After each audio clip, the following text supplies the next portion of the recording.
Alô, olá, tudo bom? Bom, esse aqui será o meu quarto vídeo, eu acho, porque o terceiro, né, que fala sobre a questão lá do ódio lá das mulheres e tudo mais, ele não é um vídeo que eu considero construtivo, né? Eu não considero ele construtivo. Então, vamos nesse aqui, torcer para que ele não seja uma rasgação de seda, porque como ele vai tratar do assunto corrupção, o que, na minha opinião, é uma estupidez você querer ficar lutando contra. É muito mais construtivo você trabalhar para a economia, trabalhar para que o governo seja eficiente na área da saúde, na área da gestão em si, do que você ficar lutando contra a corrupção. Lutar contra a corrupção é você dizer que tem um elefante branco que tem que ser tirado de uma loja de cristais. Cara, o movimento que você faz, você quebra a loja inteira. É isso. Não tem o que falar sobre corrupção. Mas vamos deixar eles discutirem sobre o elefante branco que é a corrupção. Pelo sorteio prévio, quem começa essa rodada indicando quem vai responder é o candidato Jair Bolsonaro. Por favor, para quem vai a sua pergunta? Ex-presidente Lula. 1 minuto, por favor. Sobre isso, eu percebi uma coisa em várias das entrevistas que o Bolsonaro fez. Cara, não sei se é legal, se é de forma legal a gente conversar dessa forma, mas vamos lá. O Bolsonaro, ele ainda é o presidente do Brasil, tá? Ele ainda é o presidente do Brasil, ele não foi deposto, ele não foi retirado. No dia da eleição, o cargo será repassado, será passado para outro candidato se ele não for reeleito. Mas ele é o presidente. Não tem essa de chamar ele de candidato à presidência Bolsonaro ou candidato Bolsonaro. Não, é presidente Bolsonaro.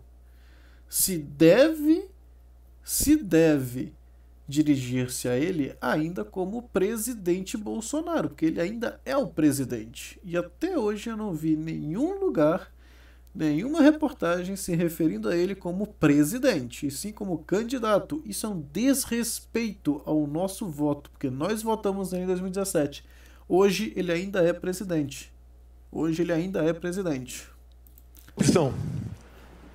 A Petrobras, ao longo de 14 anos de PT, se endividou em aproximadamente 900 bilhões de reais.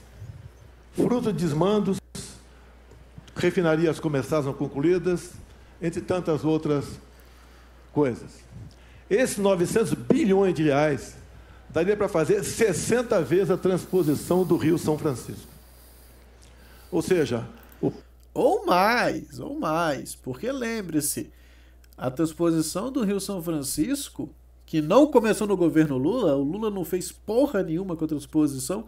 A transposição é um projeto que iniciou com empresários lá no período do Dom Pedro II, ou seja, a transposição ela surgiu como um projeto de empresários lá no período de Dom Pedro II. Quando ele foi deposto, muitos desses empresários saíram do Brasil porque não confiavam na República e esse projeto se perdeu, né? Ficou ali passando de mãos em mãos até chegar no que nós temos hoje. Mas não foi o Lula que começou. Falar que ele começou é uma grande estupidez.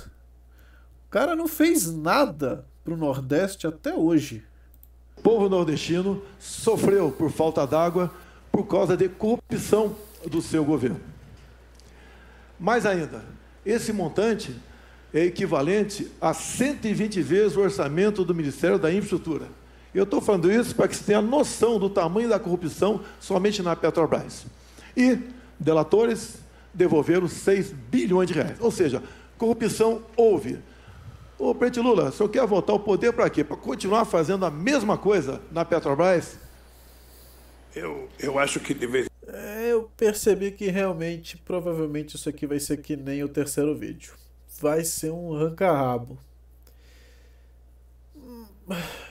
Mas como é os dois mais importantes, isso da Ibope, vamos deixar os dois, né? Porque isso aí é da mídia. Então vamos deixar, vamos colocar ali a hashtag Lula e Bolsonaro, que é uma maravilha que dá a mídia. Vamos lá que meu canal precisa crescer. De vez em quando, a gente tem que acreditar sabe, de que nada acontece por acaso. Era preciso ser ele para me perguntar, e eu sabia que essa pergunta viria. Eu acho que isso é importante, porque as pessoas precisam saber de que, em verdade... Cara, tem uma coisa que eu odeio. É uma pessoa que enrola pra falar. Seja direto. Ou confessa ou nega. Ó, não fui eu, pronto. Vai, próxima pergunta. Porra, tu não tem que se explicar não, moleque. Ele não é juiz, ele é presidente. Mas ele não é juiz não, porra. Tá devendo explicação pra ele por quê? Ele é tua mãe agora? Ele é teu pai? Tomar no cu. Não confia nas suas bolas não, moleque.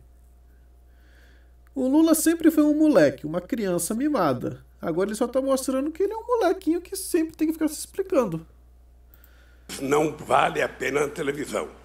Citar números que são mentirosos também não compensa na televisão. Não são mentirosos, temos muitos arquivos e documentação sobre esses números, né? Assim como eu falei, acho que no primeiro vídeo dos 300 bilhões que realmente estão documentados que ele entregou à população, está documentada dentro de alguns vazamentos da própria administração, porque esses números têm que ser entregues à Receita, tá? A Receita Federal.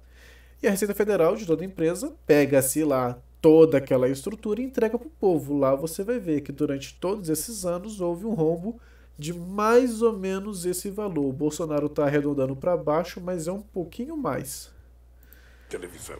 Aqui é importante a gente citar o seguinte, tá? Não teve nenhum presidente da República que fez mais investigação para que a gente apurasse a corrupção do que nós fizemos. Fizeram porra nenhuma. A única coisa que vocês fizeram foi o mensalão tucano. E olha que interessante, justamente num período que estava chegando próximo à reeleição do senhor presidente, né? Senhor candidato a presidente Luiz Inácio Lula da Silva. Você é um candidato. Você deve ser atuado como candidato. Não como ex-presidente, você é um candidato. No momento em que você entra como candidato, você deixa de ser um ex-presidente para ser um novo candidato. Então vamos lá. Houve sim. E você só fez o mensalão tucano porque precisava se reeleger. Jogada magistral, eu diria, tá? É o tipo de coisa que eu bato palmas. E é importante deixar claro que nós fizemos o portal da transparência, a fiscalização da TGU, a lei de acesso Porra, um site que nunca funcionou, velho. à informação, a lei anticorrupção, a lei contra crime organizado. Eu acho que não precisa de lei contra a corrupção, né? E nem contra a lei contra crime organizado, porque isso é basicamente crime. Já tá no Código Penal. Isso não é conquista, isso é obrigação, não é conquista. A lei contra a lavagem de dinheiro. De novo, não é necessário lei, isso é uma questão óbvia. É crime. Isso não é conquista, isso é obrigação. Você não fez mais do que devia. Você não é ninguém especial por ter feito isso. Você é só mais um na história. Colocamos a AGU no combate à corrupção, fizemos o COAF funcionar e a movimentação bancárias atípicas. Tudo isso é obrigação. Isso não é conquista, é obrigação. Ou seja, colocamos o gato no combate. Então, tudo que foi eu, sabe, que nós fizemos no nosso governo. Por favor, 1 minuto. Segundo o Palocci, tudo no seu governo foi aparelhado. Tudo, exceto o Banco Central. Então, se todo mundo fazia malfeitos, roubava, desviava, só o ex-presidente não sabia. E o Palocci conclui, na sua delação prévia. Não sabia o caralho, velho. Maleta de dinheiro aqui, jatinho ali. Me responda uma coisa, como é que um metalúrgico tem condições de comprar um triplex? E não é por nada não. Se a gente for colocar todo o salário que nós temos de um presidente, ele não compraria um triplex. Pelo menos não da forma como foi comprada. Ou seja, cara, a dedução de seu patrimônio não condiz com seu cargo. A dedução de patrimônio atual do Lula, hoje, não condiz com o cargo que ele ocupava. E pior, ele efetua inúmeras palestras superfaturadas em nome dele para conseguir ter uma certa, vamos dizer assim, estabilidade na sua renda para poder ocupar esse patrimônio. É isso que ele faz. que foi-lhe reservada uma conta no exterior de 300 milhões de reais, que o senhor recebia pacotes dele mesmo, 50 mil reais, a título de propina.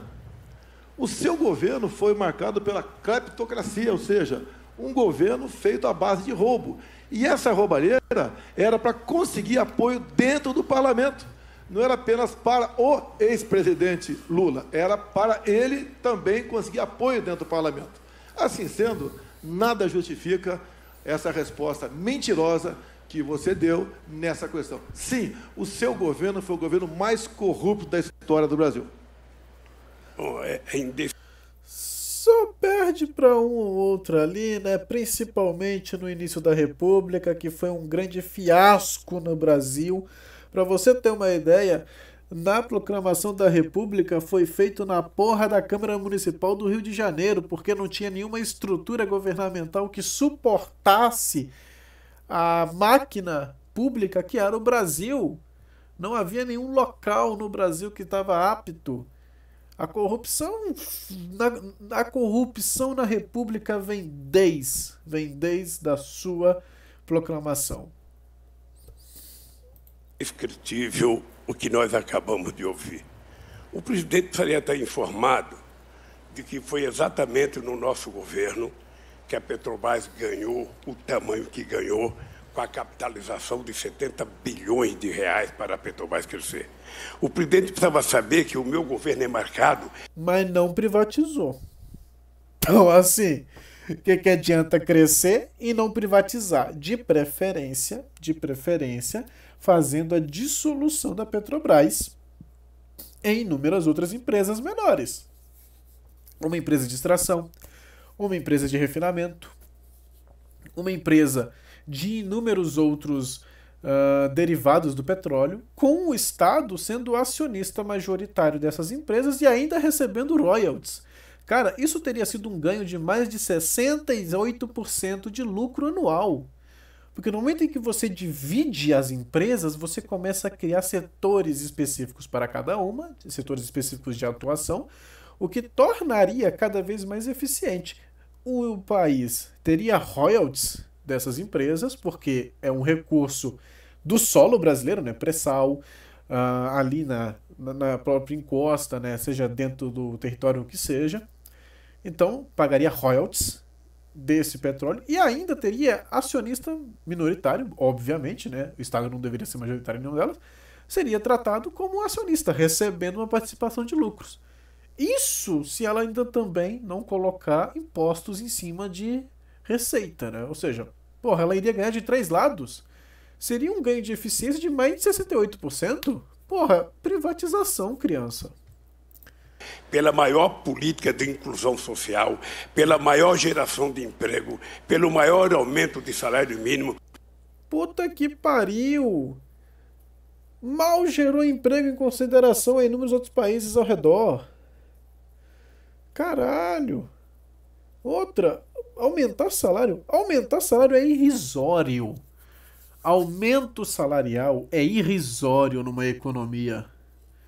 O que tem que ter é aumento do poder de compra. Como se faz isso? Diminuindo a inflação, aumentando a oportunidade e gerando emprego. Como se faz isso? Abrindo empresa. É abrindo empresa em massa.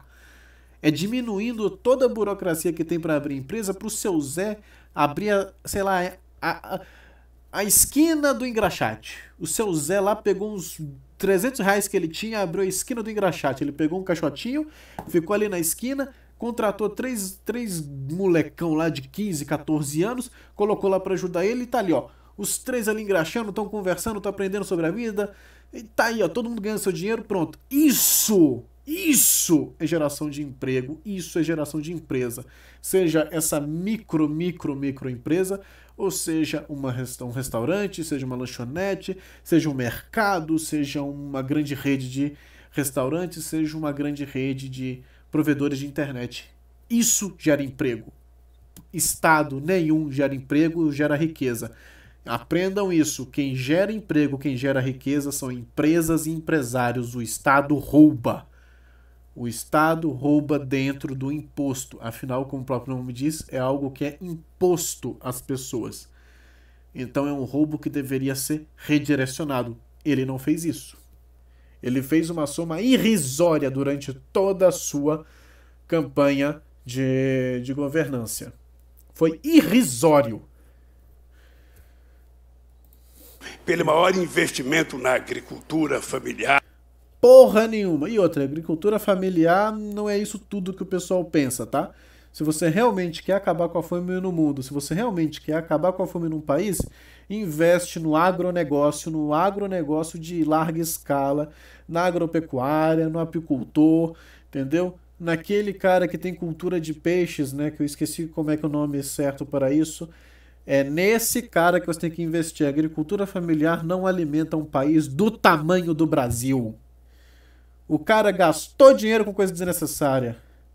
E se ainda colocasse esse dinheiro de forma a conscientizar esse grupo de famílias, porque muitos receberam esse dinheiro e não aplicaram na própria terra. Porque imaginaram que ia receber todo ano, imaginaram que ia receber todo mês.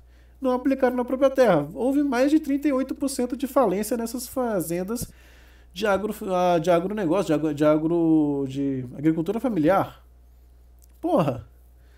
Se não tiver pelo menos o mínimo de instrução nessas pessoas, elas vão à falência.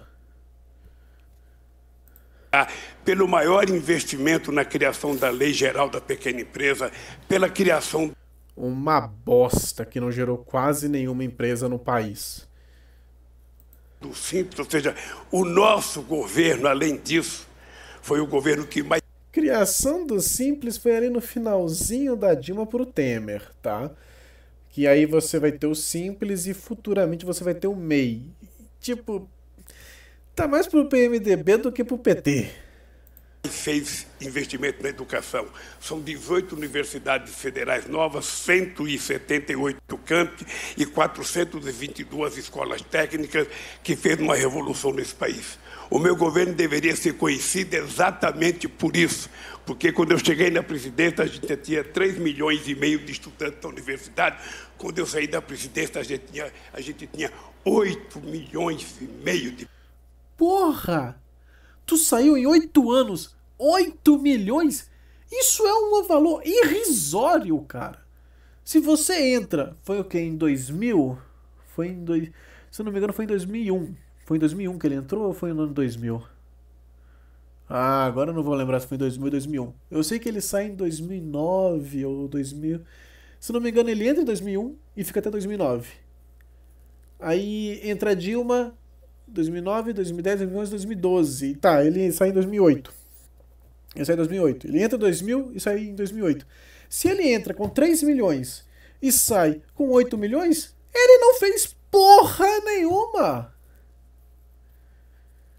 Cara, eu vou pegar a calculadora para vocês entenderem. Vamos pegar o seguinte. Para você entender como é que funciona essa proporção, é bem simples. Você pega aqui e pega o início, que é 3. Tá? É 3. 3 é 100%. O que você faz? Deixa o 3 em x. Você pega aqui na regrinha de 3 e faz assim, ó. 8. Você pega, eu vou até transmitir aqui a calculadora para vocês entenderem, tá? Calculadora, ó. Para vocês entenderem o quão sacana esse homem é. O quão sacana esse homem é. Tá, ó. Eita! Vamos lá. Eu tô pegando um pouco mais pesado com ele, porque realmente o cara é de... Mano, é de fuder, cara. É de fuder. Eita, acho que não precisava. Não precisava e tudo, tá? Olha isso aqui, ó. Vamos pegar aqui, ó, essa belezinha, ó. 8 vezes o quê? Vezes 100. Você pega 8 vezes 100. Dá o quê? Acho que é meio óbvio, né, cara? Dá 800. Você vem e divide por 3. 266%. Você pensa, porra, isso é muito, 266%. Ele teve um efetivo muito bom, né? Mas, cara, se ele realmente foi tão focado na educação como ele fez, de 3 milhões, ele conseguia no mínimo, uns 30 milhões fácil. fácil. Sabe por quê? Porque ele ficou durante todo o governo do PT em 2000 para 2008 no poder. E ele tinha uma capacidade administrativa muito a favor dele. O Bolsonaro, que tinha a maioria do Congresso contra ele, conseguiu concluir a transposição do Rio-São Francisco em um ano. Cara, tu tem ideia do que é você concluir uma obra daquela em um ano? Acho que você consegue produzir muitas universidades, muitas escolas e muitas faculdades nesse período de um ano. Em um ano era para você ter colocado 8 milhões de pessoas na faculdade. Em um ano. Com um projeto massivo de educação. Em um ano você deveria ter feito isso. Se tu não fez, tu fracassou. Era para ter esses 266% em um ano. Em um ano, não em 8. Bom, né? Só para mostrar a indignação com essa figura. De pessoas da universidade. É exatamente isso que é a marca do meu governo. 51 milhões de hectares de terra disponibilizados para efeito de assentamento de pessoas nesse país. MST que não produzem porra nenhuma. O menor desmatamento da Amazônia foi feito no meu governo.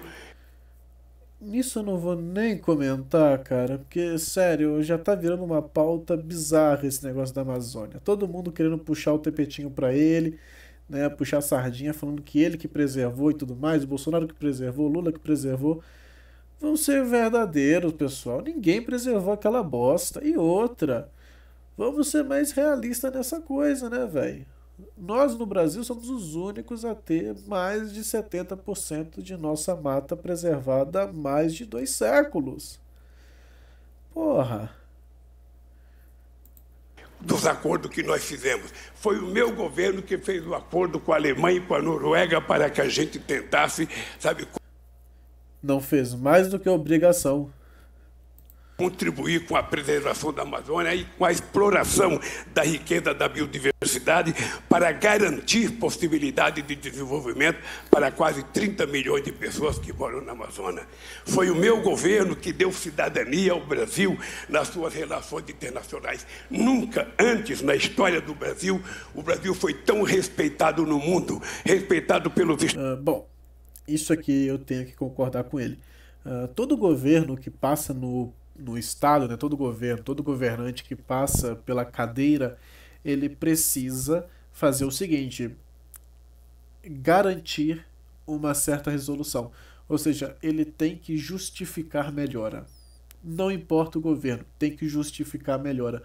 O Bolsonaro conseguiu justificar a melhora dele, então ele, tá de parabéns no governo dele. Conseguiu justificar a melhora. Transposição do Rio-São Francisco e armou os fazendeiros. Tá? Isso foi uma ótima justificativa de melhora. O governo do Lula teve sim sua justificativa de melhora e foi isso que ele acabou de falar. Essa aproximação do nosso país ao exterior. Tá? Se hoje nós conseguimos ter uma certa, vamos dizer assim, importância no cenário geopolítico mundial, seja na economia, seja no impacto geral do país, foi, de certo modo, iniciado no governo dele. Estados Unidos, respeitado pelo Chile, pela China, pela Rússia, sabe, pela Índia, respeitado pela União Europeia. E foi exatamente no meu governo que nós fizemos com que o país que não tinha um fluxo comercial sequer de 100 bilhões de dólares, ultrapassasse 500 bilhões de dólares de comércio no exterior. Esse país, que era um país que, quando eu deixei a presidência, estava crescendo a 7,5%. Esse país, que teve 20 milhões de empregos em carteira profissional, é o país que o atual presidente está destruindo. Está destruindo porque ele adora com bravata, adora falar números que não existem, adora entender que o povo... Não, ele não está destruindo. Acontece que o Bolsonaro ele não consegue fazer uma política econômica no Brasil atual e ele está sofrendo com um monstro chamado pandemia. A pandemia gerou o chamado lockdown total. Esse lockdown, né, que é o fique em casa, é isso que está gerando a economia atual. Não é o Bolsonaro. Ele não tem culpa. Quem tem culpa, senhor Lula, é você que obrigou todo mundo a ficar em casa. Eu vou fazer um vídeo sobre isso, explicando muito bem a questão científica, a questão matemática, a questão econômica, a questão social por trás desse ato. Porque isso que foi feito foi um grande crime contra a economia brasileira e um grande crime à vida humana. O vírus foi cruel, foi terrível. O problema é, ou se morre com vírus ou se morre com fome. É um dos dois. Não tem muito como escolher. O vírus ele tem como resguardar. É uma situação mais difícil de se resguardar, mas tem como. A economia, não.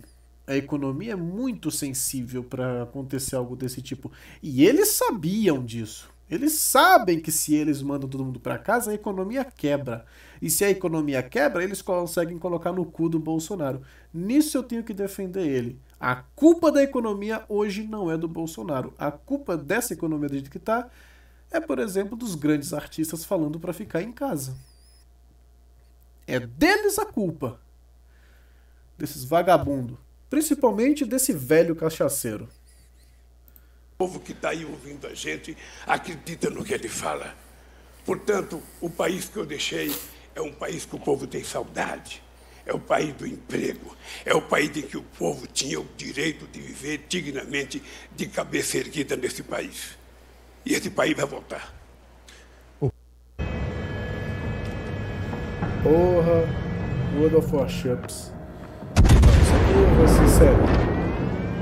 Um dia eu ainda vou ser patrocinado por esse jogo. Só espero que eles me entreguem todos os porta-aviões.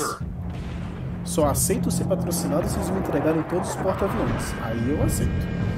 Mas caralho, velho, é um jogo maravilhoso.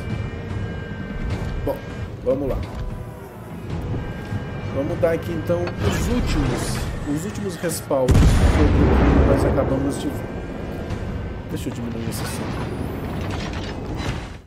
Nós acabamos de ver um homem que, utilizando do passado, está tentando demonstrar que esse presente que foi abatido... Ih, se fudeu. Caralho, que sorte. Esse presente em que o Bolsonaro se encontra não é algo de sua responsabilidade. Ele não tem responsabilidade pelo que aconteceu. E é isso o que não só ele, mas muitos estão tentando fazer. Colocar a responsabilidade da pandemia no cu do cara. O que é totalmente errado. É desonesto fazer isso. É totalmente desonesto. Quem faz isso ou é mal intencionado ou não tem nenhuma responsabilidade com os fatos. O que, bom, né, já é de se esperar vindo da maioria, né, dessa corja. Eles não têm nenhuma responsabilidade com fatos. Eles só têm responsabilidade com a dialética. E vamos ser sinceros, né? Dialética não faz política. Dialética não constrói país. Tá? Dialética é coisa de sofista. E ó, se tem uma coisa que é de política do meu canal aqui, é que sofista não tem voz. Sofistas são pessoas que não têm nenhuma responsabilidade com a verdade. Bom, é só esse o recado que eu tinha, né? Agradeço quem viu até aqui e agradeço novamente. Peço perguntar ao candidato Ciro Gomes. Curte, compartilha, principalmente comente e até a próxima.